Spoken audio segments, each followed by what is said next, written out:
Bab 2401, Rasa yang sangat kuat. Orang-orang dari lembah Jueqing meninggalkan susunan teleportasi dan segera bergegas ke tempat pertempuran antara para jenius dan monster, Kekaisaran Naga Suci. Sebagai orang kuat di puncak Mahayana, meskipun Jueran terbang bersama 5 orang, kecepatannya masih sangat cepat.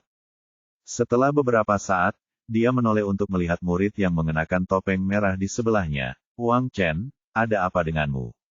Mengapa kamu begitu gelisah? Tidak. Dia jelas tidak pandai berbohong dan tergagap gugup. Jueran dapat mengatakan bahwa ada sesuatu yang salah, Anda masih mengatakan tidak, tetapi katakan padaku apa yang terjadi. Apakah Anda memikirkan tentang lecer itu sekarang? Seorang murid dari lembah Jueqing saya, Anda harus benar-benar memotong ikatan duniawi. Untuk mengetahui, dia tidak akan pernah membiarkan siapapun menghancurkan murid berbakat sekte itu, meskipun ada kemungkinan sekecil apapun. Lupakan saja, aku akan mencari kesempatan lain nanti. Memikirkan hal ini, dia telah memutuskan bahwa selama ada kesempatan di masa depan, dia akan menghabisi pria itu. Murid yang memakai topeng merah itu berhenti bicara. Dia memfokuskan pikirannya dan berusaha untuk tidak memikirkan lelaki itu sekarang. Namun entah mengapa, semakin hal itu terjadi, semakin jelas wajah tampan itu terbayang di benaknya dan tidak bisa dihapus apapun yang terjadi. On the teleportation array, Lu Suema noticed something was wrong and asked, Xiao Fan, what's wrong? Do you know that person? Ye Bufan retracted his gaze and said, I feel that she is one of the people I'm looking for, Yi Luoxiang, my woman. What? It's impossible. Jiang Fangzhu sighed in surprise. If that's the case, she should have recognized Brother Ye. But she clearly saw you just now but didn't react at all. It's obvious that she didn't know you. Hu Yaoyao also sighed, little brother, you are sick of thinking about her too much. She is wearing a mask that covers her face tightly. How could you recognize her? In my opinion, you have recognized the wrong person. Nalan Yuga followed, this is very likely. There are many people who look alike, such as Sister Chu at the time. Many people mistook her for Situdianmo you are looking for. This. Ye Bufan also knew that what these people said made sense. He thought about it again, and he still had that intuition in his heart that the person was Yi Luoxiang. Namun setelah dianalisis lebih teliti, ternyata wanita tadi telah mencapai puncak alam void. Secara logika, bahkan jika Yi Luoxiang datang ke benua Kunlun, mustahil baginya untuk meningkat secepat itu. Selain itu, auranya juga berbeda, sama sekali berbeda dari apa yang kuingat. Tetapi mengapa saya merasa bahwa dia adalah Yi Luoxiang? Sepertinya saya mungkin benar-benar menderita sakit cinta dan memiliki ilusi. Lupakan saja, aku pasti salah mengenali orang. Ye Bufan menggelengkan kepalanya dan mengusir pikiran itu dari benaknya. Tepat saat semua orang hendak pergi, Jiang Fangzhu berbalik dan melihat Zhong Limei berdiri di sampingnya, menatap kosong ke arah tempat orang-orang itu baru saja pergi, masih dalam keadaan linglung.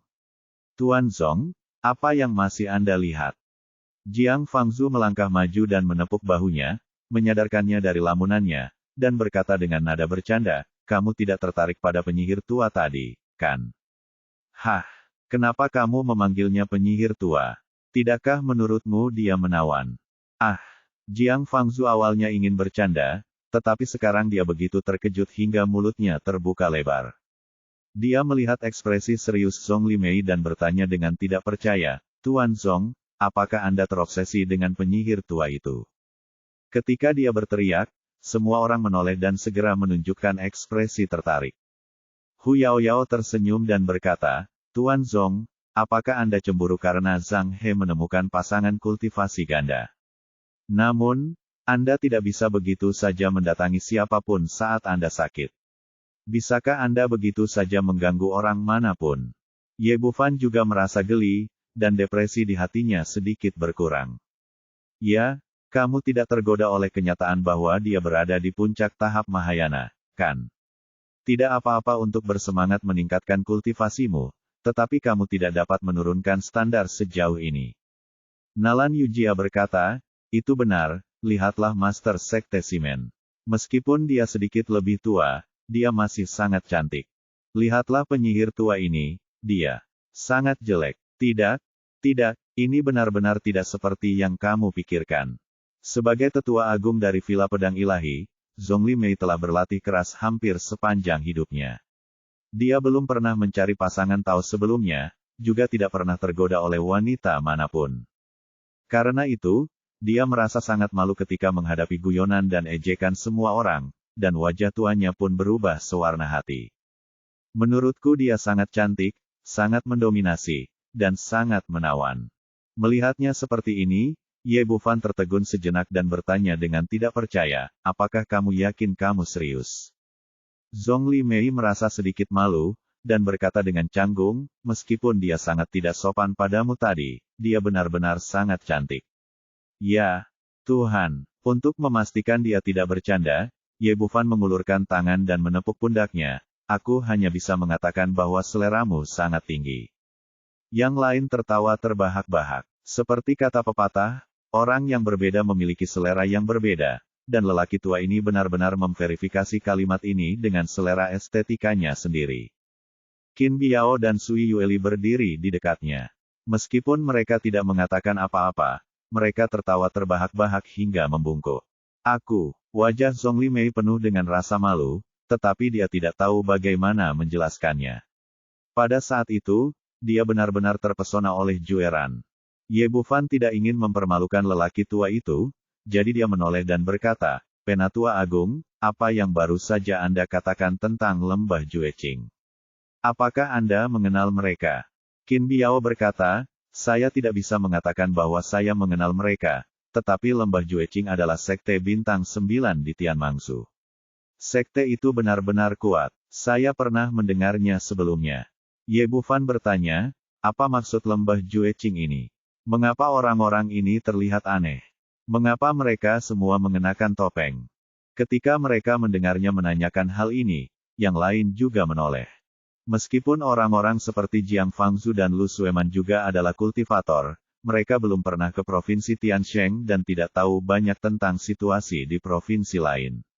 Mereka jauh lebih sedikit pengalamannya daripada Qin Biao. Qin Biao berkata, lembah Jueqing sangat terkenal, bukan hanya karena mereka adalah sekte bintang 9. Itu juga karena semua murid mereka adalah perempuan, dan ada aturan yang sangat khusus, yaitu bahwa para murid tidak diperbolehkan berselingkuh dengan pria manapun.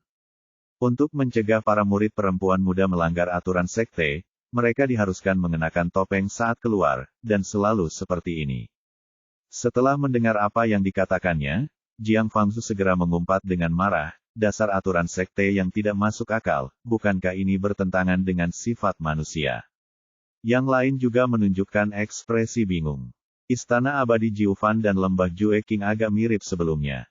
Namun mereka berdedikasi pada prakteknya, dan tidak ada regulasi yang jelas, apalagi tindakan tegas seperti itu. Bab 2402, bukan pria atau wanita. Qin Biao melanjutkan, ada rumor di dunia kultivasi bahwa pendiri lembah Jueqing awalnya adalah seorang wanita yang sangat tergila-gila yang memberikan banyak hal kepada pasangan Tao-nya, tetapi akhirnya dikhianati dan ditinggalkan. Pria yang tidak setia itu dan yang lainnya tidak hanya ingin merampok hartanya, tetapi juga ingin membunuhnya. Karena itulah sang pendiri benar-benar patah hati dan putus asa terhadap pria, dan dengan demikian mendirikan lembah Jueqing.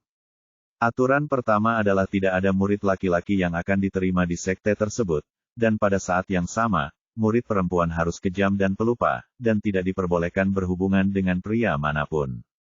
Setelah mendengarkannya, Hu Yaoyao menghela nafas, dia juga wanita yang menyedihkan. Nalan Yujia berkata, namun, meskipun begitu, itu hanya bisa berarti bahwa dia bertemu orang yang salah dan tidak menghakimi orang dengan baik. Dia seharusnya tidak menyalahkan semua orang di dunia karena menciptakan sekte yang begitu kejam. Qin Biao berkata, selalu ada banyak kontroversi tentang lembah Jueqing, tetapi ada satu hal yang tidak diragukan lagi, yaitu, keterampilan mereka benar-benar kuat. Para pengikut di sekte tersebut tidak terjerat dalam urusan duniawi, tetapi berlatih dengan satu hati. Kultivasi mereka sangat kuat, dan karena alasan inilah mereka dipromosikan menjadi Sekte Bintang 9. Ye Bufan bertanya, ngomong-ngomong, bukankah negara-negara lain datang ke sini bersama-sama? Mengapa lembah Jueqing datang ke sini sendiri? Ini belum ditetapkan. Qin Biao menjelaskan, semakin kuat negara bagian lain, semakin banyak sekte yang mereka miliki di bawah mereka. Beberapa dari mereka memiliki hubungan baik satu sama lain, sementara yang lain memiliki dendam terhadap satu sama lain. Dengan mempertimbangkan semua faktor, setiap negara bagian akan langsung mendistribusikan kuota setelah mendapatkannya, dan semakin kuat sekte tersebut, semakin banyak yang akan mereka dapatkan. Meskipun lembah Jueqing tidak memiliki reputasi yang baik, itu pasti yang terbaik di antara 4 sekte bintang 9 di Provinsi Tianmang. Bahkan jika keluarga kerajaan dari berbagai negara dan 2 akademi utama ditambahkan, tidak mengherankan untuk mendapatkan 5 kuota. Oke, ini bukan tempat untuk berbicara, ayo pergi. Ye Bufan memahami situasinya secara singkat dan bersiap untuk membawa semua orang pergi. Pada saat ini, susunan teleportasi di sisi berlawanan menyala lagi, dan kemudian 3 orang muncul di depan semua orang. Ye Bufan memandang orang-orang yang muncul di depannya dan sedikit bingung sejenak. Tidak ada hal lain yang dapat dilakukan, kecuali bahwa saya tidak dapat memastikan sejenak apakah bayi itu laki-laki atau perempuan. Kalau dibilang ketiga orang ini semuanya tampan, berbaju putih bagaikan salju, dan berambut panjang terurai, mereka pasti sangat rupawan bahkan seandainya mereka ditempatkan di bumi. Namun masalahnya adalah jenis kelaminnya terlalu samar. Anda mengatakan mereka adalah wanita, tetapi bentuk tubuh mereka terlihat agak aneh, dan Anda samar-samar dapat melihat jakun mereka.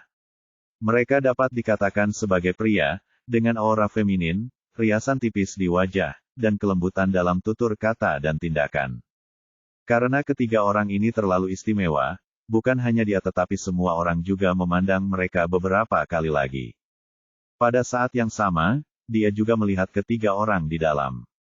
Salah satu pemuda itu memegang kipas lipat dan menatap tajam ke arah Hu Yaoyao. Ada cahaya aneh di matanya, dan sepertinya dia ingin menatap langsung ke tubuhnya. Gadis yang cantik, dia yang terbaik. Benar-benar yang terbaik. Pria itu berbicara tanpa menahan diri, tanpa menutupi apapun. Setelah selesai berbicara, dia langsung berjalan ke arah ini. Dia datang ke Hu Yaoyao dan menunjukkan senyum menawan. Nona, saya Hua Ruhai dari Sekte Huajian. Setelah dia mengatakan ini, semua orang menebak bahwa dia adalah seorang pria. Ketika Qin Biao mendengar bahwa pihak lain berasal dari Sekte Huajian, ekspresinya sedikit berubah. Hua Ruhai menatap Hu Yaoyao dengan penuh cinta, matanya menyala-nyala, gadis, apakah kamu dari Tianlosu? Ya, apakah ada yang bisa kamu lakukan untukku? Hu Yaoyao tersenyum, tetapi sedikit rasa jijik melintas di matanya. Itu benar-benar Tianlosu. Energi spiritual di sana langka, bagaimana mungkin itu sepadan dengan gadis itu, dan itu bahkan tidak dapat dibandingkan dengan Tianwuzuku. Hua Ruhai tersenyum tipis, memperlihatkan ekspresi yang menurutnya sangat bebas dan mudah. Gadisku, bagaimana dengan ini? Mulai sekarang, kau akan menjadi rekan kultivasi gandaku. Aku akan membawamu bergabung dengan Sekte Huajian, dan mulai sekarang kau akan pergi ke Provinsi Tianwu untuk berlatih. Kau akan membuat kemajuan pesat di masa depan, dan bahkan melampaui kesengsaraan dan naik ke surga akan segera terjadi. Kedengarannya hebat. Hu Yaoyao menggelengkan kepalanya saat mengatakan ini, tapi lupakan saja, kita tidak cocok satu sama lain. Kenapa? Hua Ruhai sedikit terkejut. Di masa lalu, ia mengandalkan sekte dan penampilannya yang tampan untuk berhubungan dengan biksu wanita. Ini adalah pertama kalinya ia ditolak. Karena aku suka laki-laki, dan aku tidak ingin orang salah paham bahwa aku punya hobi khusus. Kamu, Hua Ruhai ragu sejenak, dan segera mengerti arti kata-kata pihak lain. Ini adalah cara terselubung untuk mengatakan bahwa dia feminin. Wajahnya langsung menjadi gelap, gadis. Jika kamu tidak menerima roti panggangku, kamu akan dihukum. Apakah kamu pikir orang yang aku incar bisa melarikan diri? Setelah mengatakan itu, orang ini benar-benar mengambil tindakan dan mengulurkan tangannya untuk menangkap Hu Yaoyao. Dasar banci, Pergi dari sini. Hu Yaoyao tidak menunjukkan rasa sopan dan hanya menamparnya dengan telapak tangannya. Telapak tangan mereka saling bertabrakan dengan keras. Hua Ruhai tidak bergerak sama sekali, tetapi dia terkejut dan mundur lebih dari 10 langkah, langsung ke pelukan Ye Bufan. Benar saja, dia dari Tianluosu. Dia terlalu lemah. Sedikit rasa jijik melintas di mata Hua Ruhai, dan dia mengulurkan tangan untuk menangkapnya lagi. Aura orang ini kuat sekali, dia tampaknya telah mencapai tahap void. Jelas bahwa dia tidak menggunakan kekuatan penuhnya dalam serangan tadi. Keluar dari sini, dasar androgini. Nalan juga meraung dan mengangkat tangannya untuk menyambutnya. Teknik Tyrannosaurus diaktifkan, dan energi sejatinya segera berubah menjadi seekor naga raksasa dengan taring dan cakar terbuka, yang menerkam ke depan dengan momentum yang luar biasa. Ekspresi Hua Ruhai berubah sekarang. Dia tidak menyangka bahwa pihak lain juga memiliki orang sekuat itu di alam Dongsu. Dia segera menyingkirkan rasa jijiknya dan meninju dengan tinjunya, puluhan pukulan diarahkan ke naga raksasa itu. Dua orang kuat di era Dongsu saling bertarung dalam pertarungan sungguhan. Tiba-tiba, energi dahsyat menyapu sekeliling, dan debu beterbangan di mana-mana. Nalan Yujia dan Hua Ruhai mundur 7 atau 8 langkah berturut-turut, dan kali ini pertarungannya berimbang. Kali ini, bukan hanya Hua Ruhai saja, tetapi dua orang di belakangnya pun memperlihatkan ekspresi terkejut, mereka jelas sedikit terkejut dengan kekuatan yang ditunjukkan oleh pihak lain. Datang lagi, Nalan Yujia sangat marah atas serangan tadi, dan hendak menyerang lagi, tetapi ditarik kembali oleh Ye Bufan. Biar aku beri pelajaran pada iblis yang sudah mati ini. Dia baru menyadari bahwa pria androgini di depannya itu jelas tidak rendah kultivasinya. Dia sudah mencapai tahap tengah Dongsu dan setara dengan Nalan Yujia. Jika mereka berdua benar-benar mulai bertengkar tanpa henti, tidak ada yang tahu kapan pertengkaran itu akan berakhir. Dia tidak punya banyak waktu untuk disia-siakan sekarang. Setelah mengatakan ini, dia melangkah maju dan menghadap Hua Ruhai. Nak, kau mau mati? Aku tidak tertarik pada laki-laki. Hua Ruhai berkata dan menamparkan dengan telapak tangannya, dengan sangat keras, tanpa menahan sama sekali. Pria ini seorang nimfa. Dia tidak bisa berjalan saat melihat wanita cantik, tetapi dia sama sekali tidak sopan terhadap pria. Adapun pria di depannya, dia sama sekali tidak menganggapnya serius. Karena mereka seusia dan berasal dari negara Tianluo yang paling lemah, dia tidak akan pernah bisa menjadi lawannya. Dua lelaki di belakangnya juga menyeringai, jelas sekali mereka penuh percaya diri terhadap rekan mereka. Namun, pada saat ini, terdengar suara keras, lalu sesosok tubuh terbang mundur. Itu adalah Hua Ruhai yang tadi begitu kuat. Bab 2403 Sekte Huajian. Dua orang yang tersisa dari Sekte Huajian terkejut dan tampak heran, jelas terkejut dengan hasilnya. Kemudian cahaya aneh melintas di mata pemimpin itu. Hua Ruhai menenangkan diri. Ada bekas tamparan merah terang di pipinya, yang tampak sangat menarik perhatian. Pada saat ini, dia benar-benar bingung dan tidak tahu apa yang sedang terjadi. Bagaimana dia bisa dikalahkan dalam sekejap? Pria di depanku jelas-jelas hanya memiliki aura tahap Void Refinement. Bagaimana dia bisa mengalahkanku, yang berada di tahap Void Cave? Nak, kau cari mati saja. Hua Ruhai meraung dan hendak menyerbu lagi. Menurutnya, kesalahan barusan pastilah suatu kecelakaan dan tidak mungkin mencerminkan perilaku sebenarnya. Adik kecil, berhenti. Pemuda di depan itu meraih Hua Ruhai dan menariknya ke belakang, lalu berjalan mendekat sambil tersenyum dan menatap dengan pandangan aneh. Saudaraku tersayang, adik kelasku tadi bersikap kasar. Aku, Hua Ruyu, minta maaf padamu. Seperti kata pepatah, jangan memukul orang yang sedang tersenyum. Karena pihak lain sudah menundukkan kepalanya untuk meminta maaf, Ye Bufan tidak menyerangnya lagi. Dia mendengus dingin, ini tidak akan terjadi lagi. Jangan khawatir, saudaraku. Aku akan bersikap tegas padamu di masa depan. Sikap Hua Ruyu sangat baik. Dia kemudian bertanya dengan senyum di wajahnya, saudaraku, apakah kamu datang ke Provinsi Tiansheng untuk berpartisipasi dalam kejuaraan jenius dan monster? Bolehkah aku bertanya namamu? Ye Bufan. Dia ragu-ragu sejenak, dan akhirnya menyebutkan namanya. Bagaimanapun, kita di sini untuk berpartisipasi dalam kompetisi, dan pihak lain tidak akan butuh waktu lama untuk mengetahuinya. Nama yang bagus. Kau memang bakat yang langka. Wajah Huaruyu penuh dengan rasa setuju. Anak muda, aku paling suka bakat muda dan tampan sepertimu. Bagaimana kalau kita berteman? Setelah mengatakan itu, dia mengangkat tangannya dan cahaya merah terbang di atasnya. Ini, Ye Bufan ragu-ragu sejenak, dan merasa bahwa pihak lain tidak memiliki permusuhan, dia tanpa sadar mengulurkan tangan dan mengambil benda itu di tangannya. Nalan Yuga dan beberapa orang lainnya juga penasaran. Mereka semua mencondongkan tubuh untuk melihat dan kemudian menunjukkan ekspresi aneh. Saya melihat orang itu membawa sebuah kantung plastik warna merah muda yang di dalamnya terdapat 2 ekor bebek Mandarin dengan ekspresi-ekspresi intim yang disulam di sana. Benda ini terbuat dari bahan yang bagus dan pengerjaannya sangat baik. Bordirannya tampak nyata, dan Anda dapat mencium aroma harumnya dari jauh. Ini jelas merupakan sachet berkualitas tinggi.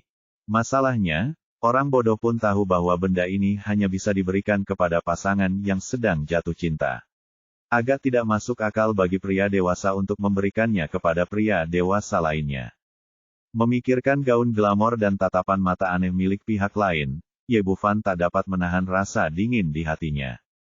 Dia telah disiksa cukup lama oleh Dongfang Renji itu, maka dia segera menyadari ada yang tidak beres dan buru-buru melempar kembali bungkusan itu. Kakak Hua, kita bisa berteman, tetapi kamu tidak membutuhkan benda ini. Jika kamu tidak menyukainya, lupakan saja. Senyum Huaruyu menawan. Dia tidak memaksakan diri dan mengambil kembali bungkusan itu. Anak muda, kalau begitu, kita akan bertemu lagi di pertempuran monster. Setelah mengatakan itu, dia menatap Ye Bufan dengan tatapan menawan dan pergi bersama kedua orang di belakangnya. Ketiganya bergerak begitu cepat hingga mereka menghilang dalam sekejap mata. Baru setelah mereka pergi, orang-orang yang tersisa sadar.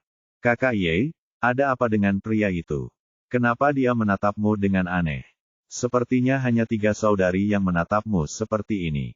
Oh, sekarang aku ingat, itu yang disebut bersikap menawan dan penuh kasih sayang, saling melirik secara rahasia. Tapi dia seorang pria, kenapa dia memperlakukanmu seperti ini? Apakah dia mencintaimu? Jiang Fangzu berbicara terus-menerus, tetapi sebenarnya dia tidak melakukannya dengan sengaja. Hanya saja dia tidak memiliki banyak pengalaman sebelumnya dan tidak tahu apa arti harmoni Longyang, jadi dia tidak memahami situasinya untuk sementara waktu. Diam, Ye Bufan melotot tajam ke arahnya. Tidaklah memalukan diusir oleh seorang wanita. Diberi sachet parfum dan diberi kedipan mata oleh seorang pria adalah sesuatu yang membuat orang tidak nyaman dari sudut pandang manapun. Hu Yao Yao terkekeh, Kakak Ye, kamu benar-benar menawan. Apakah menurutmu pria itu telah jatuh cinta padamu? Ye Bufan terdiam beberapa saat dan hanya bisa mengalihkan topik pembicaraan untuk meredakan kecanggungan. Dia menatap Qin Biao lagi, Penatua Qin, bagaimana dengan sekte Huajian? Mengapa orang-orang ini tidak terlihat seperti laki-laki atau perempuan? Sekte Huajian adalah sekte yang sangat aneh, baik dan jahat. Qin Biao mulai berbicara, sekte Huajian adalah sekte bintang 9 di Tianwusu. Meskipun jumlah orangnya tidak banyak, kekuatannya jelas tidak lemah. Semua pengikutnya laki-laki, tetapi teknik yang mereka praktikkan membuat mereka sangat feminin, itulah yang baru saja kita lihat. Alasan mengapa mereka baik dan jahat adalah karena para pengikut sekte Huajian suka berlatih kultivasi ganda. Yang lebih aneh lagi adalah ada yang menyukai laki-laki, ada yang menyukai perempuan, dan ada yang menyukai laki-laki dan perempuan. Pada titik ini, wajah Qin Biao menunjukkan sedikit rasa malu. Hu Yao Yao bertanya sambil tersenyum, Penatua Qin, siapa orang itu tadi? Apakah dia menyukai pria atau wanita? Qin Biao berkata, Huaruyu dikenal sebagai murid paling menonjol dari generasi muda sekte Huajian. Tidak ada yang tahu seberapa tinggi tingkat kultivasinya, tetapi dia tidak pernah kalah sejak debutnya. Apakah dia begitu kuat? Jiang Fangzu bertanya, karena dia sering bertarung dengan orang lain, bagaimana mungkin tidak ada yang tahu tingkat kultivasinya? Karena Huaruyu sangat pandai menyembunyikan perilakunya. Ketika dia pertama kali memulai debutnya, dia berada di tahap awal fusi. Setelah bertahun-tahun, dia masih terlihat seperti dia berada di tahap awal fusi. Tetapi ini tidak akan pernah menjadi tingkat kultivasi yang sebenarnya. Beberapa hal di dalamnya, ada beberapa pemurah di suatu hal yang berskala. Beberapa di dalamnya dia telah mencapai puncak Dongsu. Petik 2. Setelah mendengarkan Qin Biao, Jiang Fangzu terkekeh. Tampaknya kita bukan satu-satunya yang suka bermain babi dan makan harimau. Yao Yao tidak tertarik pada hal ini, dan bertanya lagi, Elder Qin, Anda belum mengatakan apakah dia suka pria atau wanita itu. Bisa mengatakan tanpa daya.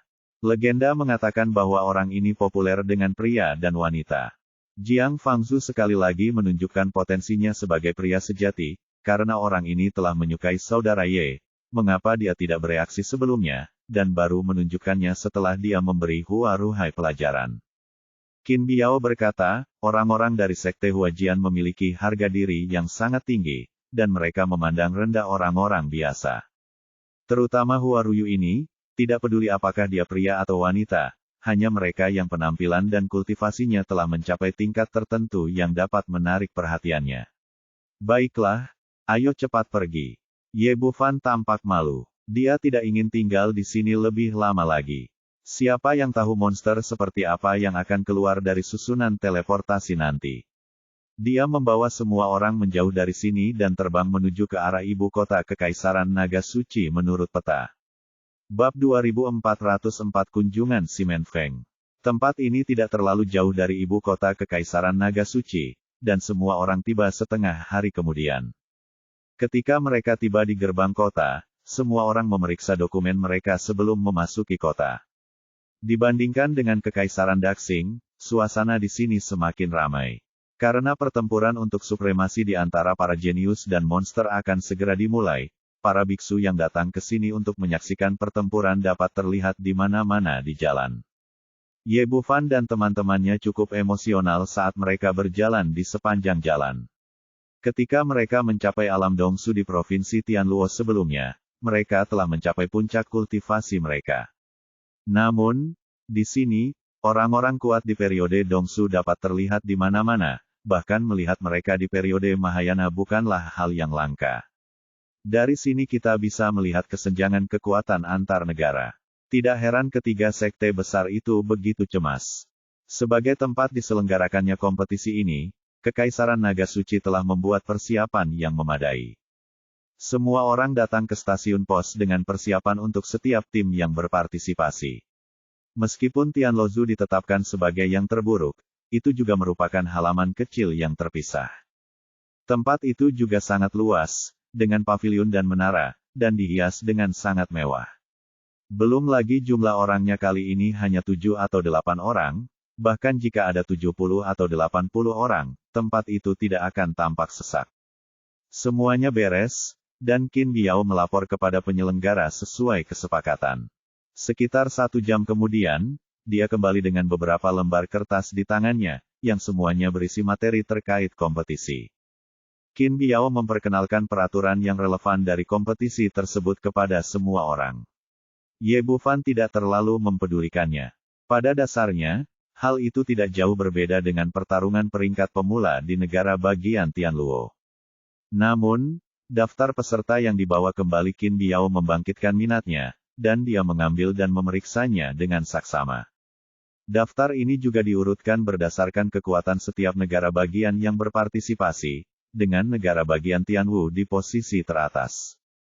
Daftar itu ditandai dengan sangat rinci, tidak hanya mencantumkan nama-nama murid yang berpartisipasi, tetapi juga sekte dan tingkatan mereka. Ye Bufan sama sekali tidak mengenal prefektur Tianwu. Dia dengan cepat melihat daftar 40 orang itu dan hanya mengenali 3 orang dari sekte Huajian, Hua Ruyu, Hua Ruhai, dan Hua Ruxue. Memikirkan wajah Hua Ruyu yang hampir mempesona, dia menggelengkan kepalanya sedikit dan menunduk lagi. Di bawah prefektur Tianwu adalah prefektur Tianmang, dan sekte pertama yang terdaftar adalah Lembah Jueqing. Ye Bufan awalnya masih menaruh secercah harapan, tetapi ketika dia melihat bahwa nama kelima murid itu bukanlah Yi Luoxiang, dia tidak bisa menahan diri untuk tidak mendesah dalam hati. Dia terus melihat ke bawah, ingin melihat siapa saja yang berpartisipasi dalam kompetisi dari Tian Xiongzu dan apakah ada orang yang dikenalnya. Namun saat pandangannya tertuju ke prefektur Tiansheng, dia tiba-tiba bergidik, matanya tertuju pada sebuah nama di atasnya. Peri Pedang Dingin Leng Qingqiu, sekte yang dia pimpin adalah sekte Peri Pedang Dingin dari prefektur Tiansheng. Leng Qingqiu, itu benar-benar Leng Qingqiu. Kejutan yang tak terduga ini membuat Ye Bufan sangat gembira, dan tangannya yang memegang daftar itu sedikit gemetar. Tampaknya orang yang saya lihat di Tianxiongzu sebelumnya adalah Leng Qingqiu, dan saya tidak salah. Melihat reaksinya, Nalan Yujia bertanya, "Ada apa, Xiao Fan, apa yang kamu temukan?" "Ketemu. Aku menemukan orang yang aku cari." Ye Bufan tampak bersemangat, orang yang kutemui di Tianxiongzu sebelumnya adalah Leng Qingqiu. Dia sekarang berada di Sekte Abadi Hanjian. Aku ingin menemukannya, aku akan menemukannya sekarang. Meskipun Ye Bufan sekarang tenang, dia tidak bisa menahan kegembiraan di hatinya. Jika Anda belum mengalaminya sendiri, tidak ada yang bisa mengerti bagaimana perasaannya saat ini. Dia ditangkap dari bumi ke benua Kunlun dan nyaris lolos dari kematian. Sekarang, setelah 4 atau 5 bulan, dia akhirnya menemukan wanita yang diinginkannya. Bagaimana mungkin dia tidak gembira? Kakak Ye, apakah kamu yakin? Apakah kamu melakukan kesalahan lagi? Lu Sueman selalu berhati-hati. Dia berkata, bagaimana kamu bisa yakin bahwa ini adalah orang yang kamu cari? Ye Bufan berkata dengan gembira, bukankah kita melihatnya kembali hari itu? Dan namanya persis sama, itu pasti dia. Kakak Ye, ini mungkin, tetapi tidak 100% pasti. Lu Sueman berkata, pertama-tama, bagaimana kamu bisa yakin bahwa orang yang kamu lihat hari itu adalah orang yang sama dengan Leng Qingqiu yang kamu lihat sekarang? Beberapa orang terlihat sangat mirip. Pandangan belakang tidak dapat menentukan apapun. Mengenai memiliki nama yang sama, itu sangat umum. Kalimat ini seperti seember air dingin yang dituangkan ke kepala Ye Bufan, sangat menenangkannya. Setelah dipikir-pikir, apa yang dikatakan Lu Sueman masuk akal. Meskipun kemungkinan besar pihak lain adalah Leng Qingqiu, itu tidak sepenuhnya pasti. Meskipun indera spiritualnya sekarang dapat memindai area sejauh 100 mil, dia tidak berani melakukannya karena ini adalah kota kekaisaran naga suci dan ada banyak orang kuat yang tak terhitung jumlahnya, termasuk para penguasa periode Mahayana, di mana-mana. Jika dia memindai seluruh kota secara gegabah, dia mungkin akan menderita serangan balasan sebelum dia menemukan Leng Qingqiu. Selain itu, sebagian besar markas besar sekte besar memiliki batasannya sendiri, dan indera spiritual orang biasa tidak dapat menembusnya sama sekali. Hu Yaoyao berkata, adik, sebenarnya kamu tidak perlu mencarinya dengan begitu cemas. Semua orang dalam daftar akan berpartisipasi dalam kompetisi. Jika dia benar-benar saudari Leng yang kamu cari, dia pasti tidak akan bisa melarikan diri. Cepat atau lambat kamu akan menemukannya. Qin Biao juga menasihati, kamu benar. Masih ada waktu untuk mencari tahu terlebih dahulu. Dia takut Ye Bufan akan melakukan sesuatu yang impulsif, yang akan membuat situasi menjadi tidak mungkin diatasi. Bagaimanapun, ini bukan Tian Losu. Ye Bufan memikirkannya dan menyadari bahwa ini adalah kebenaran. Jika itu benar-benar Leng Qingqiu, dia tidak perlu terburu-buru. Penatuakin, seberapa banyak yang kau ketahui tentang Sekte Pedang Dingin Abadi dan Leng Qingqiu? Aku tahu tentang Sekte Pedang Dingin Abadi. Itu adalah salah satu dari 3 sekte bintang 9 di Provinsi Tiansheng. Mereka mempraktikkan latihan yang berhubungan dengan dingin dan terkenal dengan ilmu pedang mereka. Namun, aku belum pernah mendengar tentang peri pedang dingin ini. Bagaimanapun, kita relatif terisolasi dari berita di Provinsi Tianluo dan memiliki status yang lebih rendah. Tidak mudah untuk mendapatkan berita dari beberapa sekte besar. Qin Biao berkata, jika Dewa Medis ingin menanyakan tentang berita Sekte Pedang Dingin Abadi, lebih baik bertanya kepada Sekte Bintang 9. Bagaimanapun, mereka memiliki status yang sama dan dapat memperoleh lebih banyak informasi daripada kita. Ye Bufan sedikit mengernyit. Dia baru saja tiba di provinsi Tiansheng dan sama sekali tidak memiliki kenalan. Siapa yang bisa dia tanya? Pada saat ini, terdengar suara dari luar pintu. Apakah Dr. Ye ada di sini? Si Men Feng dari Istana Abadi Jiufan datang berkunjung. Mendengar bahwa si Men Feng akan datang, Ye Bufan langsung gembira. Dia tidak punya banyak kenalan di provinsi Tiansheng, namun dia punya beberapa di provinsi Tianxiong, dan Istana Abadi Jiufan adalah salah satunya. Bantal itu benar-benar jatuh saat dia tertidur.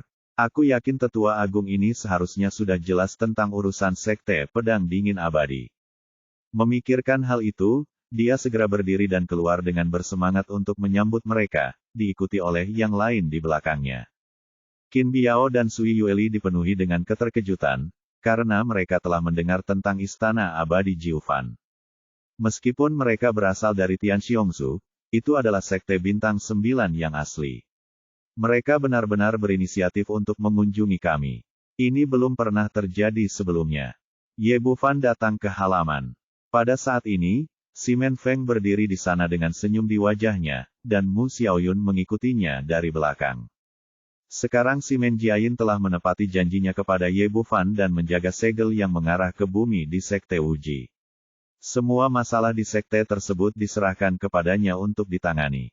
Dari lubuk hatinya, dia mengagumi dan berterima kasih kepada pemuda ini. Dia tidak hanya menyelamatkan pemimpin sektenya, dia juga membunuh 3 tetua besar sekte iblis, membuat Istana Wuliang tidak dapat berdiri tegak. Karena alasan inilah ketika mereka mendengar bahwa murid-murid dari Tianlozhu yang sedang berpartisipasi dalam kompetisi telah tiba di sini, mereka segera mengambil inisiatif untuk berkunjung. Dr. Ye, apa kabar? Setelah melihat Ye Bufan, si Men Feng segera melangkah maju dan membungkuk untuk menyambutnya, tanpa ada kesan seorang tetua agung dari Sekte 9 Bintang. Qin Biao mengikutinya dari belakang dan terkejut lagi. Identitas seperti apa yang harus dimiliki seseorang untuk membuat pihak lain begitu hormat? Dia mendapati bahwa meskipun dia selalu mengagumi pemuda ini, pada akhirnya dia tetap meremehkannya. Sui Yueli menggigit bibir merahnya pelan. Dia telah berusaha keras untuk meningkatkan dirinya sejak meninggalkan alam rahasia Tianluo, dan kali ini dia berhasil menerima inisiasi dari tetua tertinggi.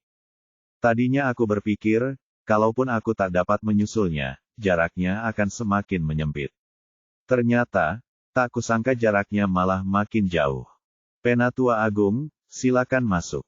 Ye Bufan mempersilakan si Men Feng masuk ke aula dan bertanya dengan cemas, Penatua si Men, seberapa banyak yang Anda ketahui tentang Sekte Pedang Dingin Abadi?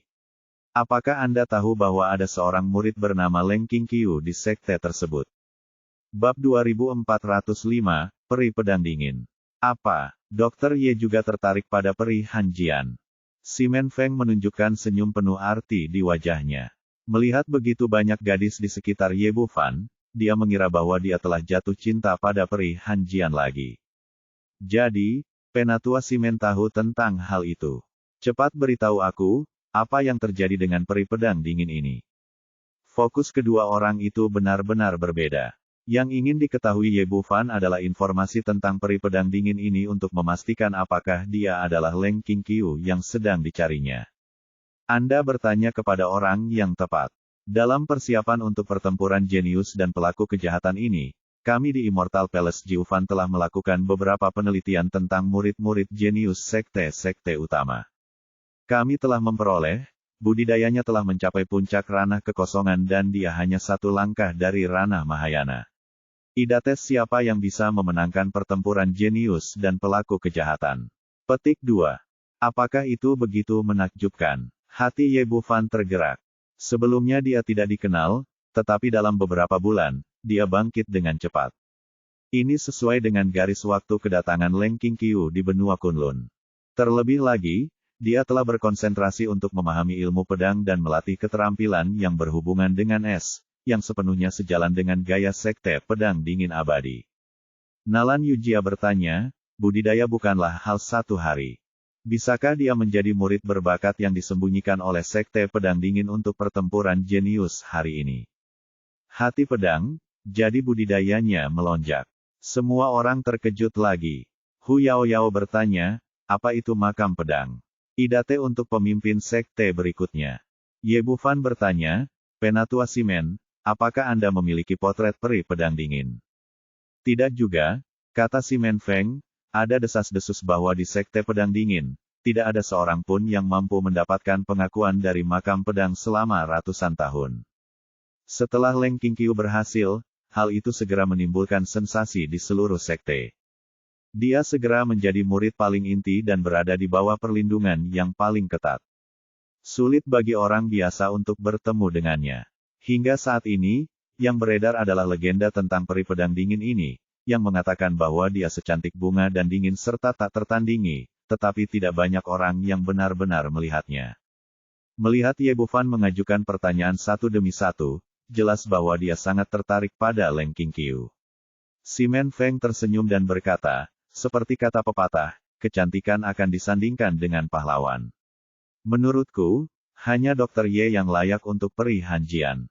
Namun, jika Dr. Ye ingin mengungkapkan cintanya, dia harus bergegas. Mungkin sudah terlambat. Ye Bufan sedikit terkejut, kenapa? Tentu saja karena pengagumnya terlalu banyak. Simen Feng tersenyum dan berkata, di benua Kunlun, tidak banyak sekte bintang 9 yang semuanya wanita.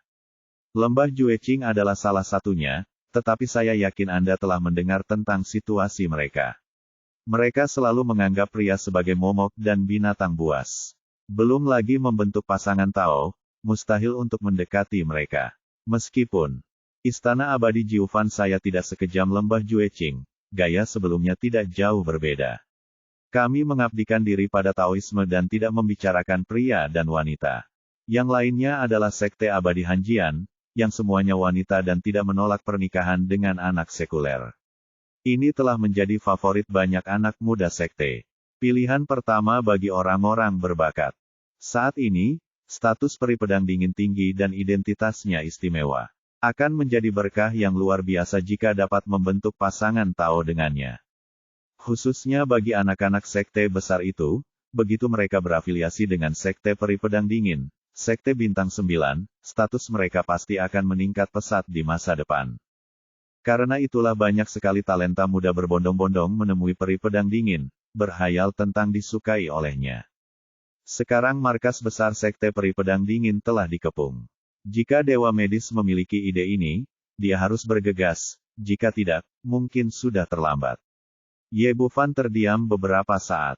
Dia tidak menyangka akan seperti ini.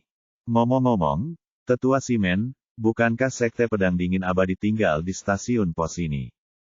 Tentu saja tidak. Sebagai sekte bintang 9 lokal di Provinsi Tiansheng, mereka memiliki industri sendiri di Kekaisaran Naga Suci. Lebih nyaman bagi mereka untuk tinggal di tempat mereka sendiri. Oh, lalu di mana sekte pedang dingin abadi sekarang? Tetua Simen, tolong beritahu aku. Ye Bufan menjadi semakin yakin bahwa peri pedang dingin adalah Leng Qingqiu yang sedang dicarinya, jadi tentu saja dia harus pergi untuk memeriksanya. Setelah meninggalkan pos, pergilah ke timur. Di sanalah orang-orang paling banyak. Sekarang, tempat itu telah dikelilingi oleh bakat-bakat muda dari seluruh tempat.